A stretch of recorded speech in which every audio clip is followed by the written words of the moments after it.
நடந்து போகிறாங்க இல்லையா, அவங்கள பார்த்துட்டு அவங்களுக்கு விட நமக்கு வந்து ஒரு சைக்கிளில் போகிற தகுதி நமக்கு இருக்குன்ட்டு அந்த பிரபஞ்சத்துக்கு நம்ம நன்றி சொல்லணும். ஸோ நடந்து போகிற மனிதன் வந்து எப்போவுமே வந்து நமக்கு அந்த கடவுள் வந்து எல்லா உறுப்புகளுமே வந்து நமக்கு நல்லபடியாக வந்து க்ரியேட் பண்ணி நம்ம பிறந்திருக்கோம் இந்த பூமி மேலே. காலால் நம்ம வந்து நடக்கிறோம். ஆனால் சில பேர் வந்து கால் இல்லாமல் நொண்டியாக நிறைய பேர் இருக்காங்க. அவங்களுக்கு விட என்னோட வாழ்க்கை சந்தோஷமானதை நினைக்கணும். ஸோ ஸ்கூட்டரில் போகிற மனிதன் வந்து சைக்கிளில் போகிற மனிதனுக்கு விட நான் பரவாயில்லன்னு சொல்லி நினைக்கணும். கார் இல்லையேன்ட்டு நினைக்கக்கூடாது.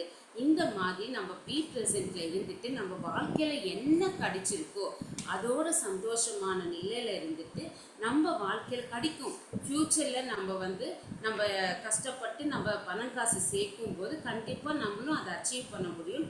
அந்த ஒரு நல்ல ஒரு சிந்தனை இருந்தால் போதும். பிரமிட் ஆன்மீக மன்ற இயக்கம் மற்றும் PMC தமிழ் வழங்கும் பிரம்மஸ்ரீ பத்ரிஜியின் தெய்வீக வழிகாட்டுதலுடன் கரூர் தியான மகா யக்ஞம் வரும் செப்டம்பர் 6, 7 தேதிகளில் நடைபெற உள்ளது. தியானம் நடைபெறும் இடம் சின்ன கொங்கு திருமண மண்டபம், கரூர். மேலும் விவரங்களுக்கு இங்கு கொடுக்கப்பட்டுள்ள எண்ணை தொடர்பு கொள்ளவும். அனுமதி இலவசம். அனைவரையும் அன்புடன் கரூர் தியான மகா யக்ஞத்திற்கு அழைக்கிறோம்.